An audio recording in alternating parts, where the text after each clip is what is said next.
Hey, what's happening, guys? Welcome to my review of The Amazing Spider-Man 1. Now, the whole idea of the reboot wasn't really that appealing to me, even though Spider-Man 3 wasn't that good as we expected it to be. Still, I hope that Spider-Man 4 will be done, of course, with Sam Raimi, Tobey Maguire. I was looking forward to the fourth part in Sam Raimi's Spider-Man franchise, and once I found out that it's cancelled, I was really disappointed. And of course, a couple of months later, it was announced that Spider-Man is now being rebooted. Now, my initial reaction was going to IMDb boards and creating a petition against Andrew Garfield as the new Spider-Man. I didn't really hate the guy. It was very tough for me to accept someone as Spider-Man, someone not Tobey, and I was very skeptical about this whole idea. Back then, the movie was called The Untitled Spider-Man Reboot, and we knew that it will be the origin story once again. Our expectations weren't really that high, but what we've got eventually was a pretty decent origin film, which is of course different from Sam Raimi's Spider-Man 1. It's a different take on Spider-Man. Now, Andrew Garfield as Spider-Man, once I've seen him in the first teaser trailer, this guy looked like Peter Parker to me. He was witty, he's funny, he looks like a teenager after all. It's an interesting version of Peter Parker, something fresh, especially after the whole films with Tobey Maguire, and very slowly I started to appreciate Andrew as Spider-Man. Even though I haven't seen the film at that point, I realized that let's give him a chance, why not? Now, the first teaser trailer made it look like it's supposed to be sort of a different approach on Spider-Man, a much darker approach, which sort of resembles Dark Knight. At that point, this was a major problem. Spider-Man wasn't supposed to be really dark, we didn't really want to see such a dark film, but of course eventually we found out that the trailers were a little bit misleading, since the whole film wasn't really that dark in terms of tone, of course. As for the scenes which takes place during the night, is a different thing, and we'll get to it a little bit later. Emma Stone as Gwen Stacy, I had no problems with such casting announcement. Definitely, I've seen previous films with Emma and I said why not, even though originally I thought that maybe she will actually play Mary Jane. I mean she could nail both roles, definitely, either it's MJ or Gwen Stacy, and she could do well being one or another, and of course she was Gwen Stacy in this film, and she did pretty well. The whole chemistry, that's the movie it all started basically, and it's very great. That's one of the reasons Mark Webb was actually chosen to direct The Amazing Spider-Man 1 after he did 500 Days of Summer, a movie which perfectly depicts the relationship of teenagers on the big screen, and it feels very real. So the whole love theme in this film, Emma Stone and Andrew Garfield, that's one of the greatest things about this origin film. Now, of course, we've also got Rhys Ifans as the Lizard. Now, that's my first problem probably. Rhys Ifans is a great actor, but he wasn't given much to work with, honestly.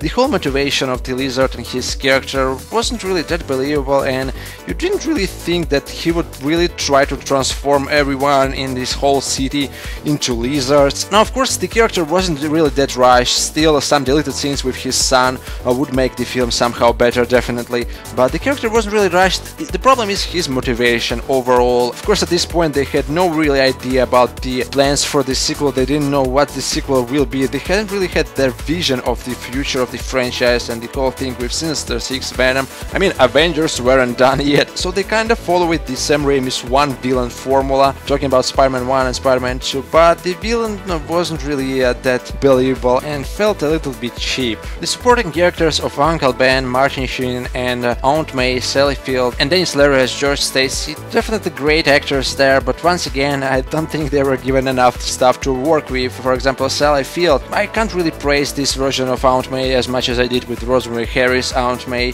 Still, it's a completely different take on Spider-Man. It's sort of a modern version of Aunt May. Same goes for Uncle Ben. It's a matter of taste really, because it's a different approach and a completely different take on the characters. Now, of course, all of us know that this was pretty much a very rushed reboot. That was one of the biggest problems they had to face with, and they knew definitely that there will be some misunderstandings, some confusion there. Everyone still remembered Tobey, everyone still remembered Kirsten. Definitely not everyone was so pleased by the overall reboot idea, and that affected their overall experience of the film. This film simply had to be different from Sam Raimi's Spider-Man 1, and because of that some things were definitely improved, some not really. Of course, talking about such things as as changing the whole line with great power, great responsibility.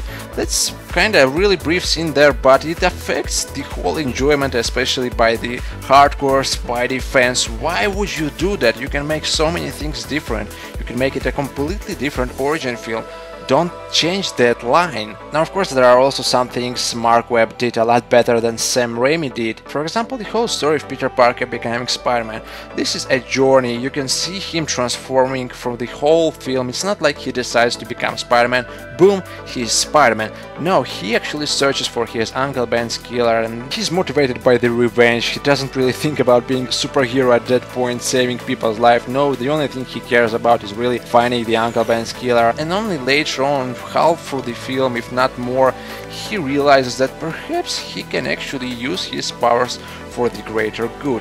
The story is very well paced, it's a very grounded movie actually, and it feels very real, and I also enjoyed the way they actually portrayed Peter Parker as actually a science nerd, as an actual genius, and of course he created the web shooters, which is what Peter Parker should have done really in the first origin film. In terms of action sequences, fight scenes and visual effects, this film is really a pleasure to watch, even though you might argue that the whole scene's taking place at night. But then again, this is a change for the sake of change. Most of the problems this film has is probably because it tried to be different, it tried too hard. Still a great origin story. I see it more of a phase film, you know, just as a base for the future of Sony and for the future of Spider-Man.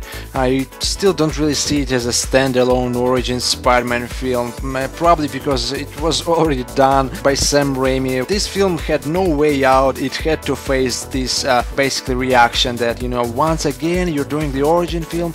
Still, it's a pretty brave move. Mark Webb did pretty well for the origin story, and comparing Sam Raimi's Spider-Man 1 and this one is really waste of time, especially comparing Peter Parker's, because it's a completely different product. It's you know, everything changes with time. Tobey was great back then, Andrew is great now. Andrew is appealing more now to the current generation, younger generation.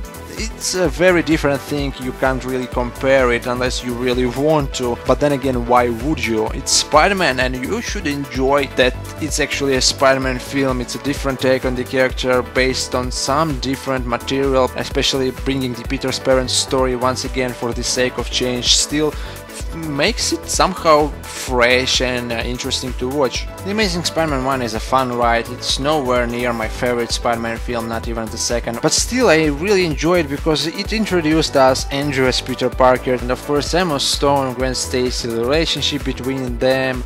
And even though the villain wasn't really that interesting, still this movie serves as an establishment for a great franchise, and now that Mark Webb did it, he could bring us the Amazing Spider-Man 2 and he could finally get rid of all the complaints and all the comparison between Sam Raimi's Spider-Man 1. It's a fun ride, it was a very brave move, and did it pay off? Certainly it did. I enjoyed it. Let me know what you guys think. What was your initial reaction about the reboot? Let me know in the comment section down below. Thanks for watching, and I'm out for now.